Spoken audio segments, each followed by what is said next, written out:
મહિલા પોલીસ કર્મીના પુત્રને શહેરમાં રેંસી નાખ્યો. સર્વિસમાં મૂકેલી કાર લેવા ગયો અને 2 શખ્સ છરી લઈ તૂટી પડ્યા. દીકરાની લાશ સામે માતાની રોકકળ. ભાવનગર શહેરમાં ધોળા દિવસે મહિલા પોલીસ કર્મીના પુત્રની હત્યાનો બનાવ સામે આવ્યો છે. શહેરના પંચવટી ચોકથી ઘોઘા જકાત જવાના રસ્તા પર 2 શખ્સ તીક્ષ્ણ હથિયારના ઘા ઝીકી પોલીસ પુત્રની કરપીણ હત્યા કરી ફરાર થયા. ઘટનાની જાણ થતાં પોલીસ કાફલો ઘટના સ્થળ પર દોડી ગયો. આગળની તપાસ હાથ ધરી છે.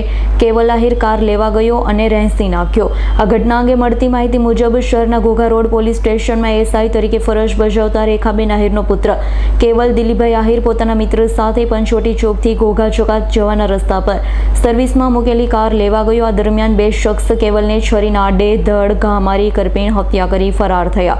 હત્યાનું કારણ જૂની અદાવત હોવાનું જાણવા મળ્યું છે.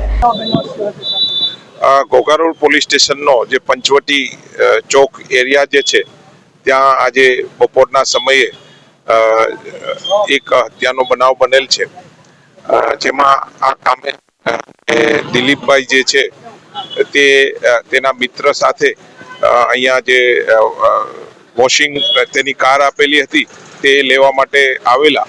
તે દરમિયાન પ્રાથમિક વિગત એવી છે કે 2 ઈસમો દ્વારા તેઓને ગળાના ભાગે તથા પેટના ભાગે છરીના જીવલેણ ઘા મારવામાં આવેલા અને તેનું અહીંયા મૃત્યુ થયેલું છે. પોલીસ દ્વારા જે મરણ જનારની લાશનો કબજો લઈ અને હાલમાં ઇન્ક્વેસ્ટ ભરવાની કામગીરી તેમજ ફરિયાદ લેવાની કામગીરી હાલમાં ચાલુ છે.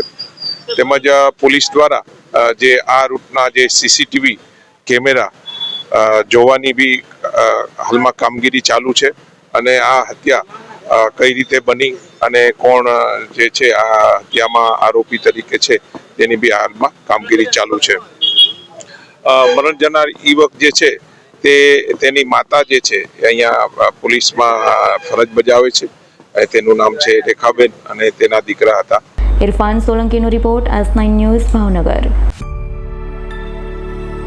અમારી તમામ માહિતીથી અપડેટ રહેવા માટે જોડાયેલા રહો S9 ન્યૂઝ સાથે.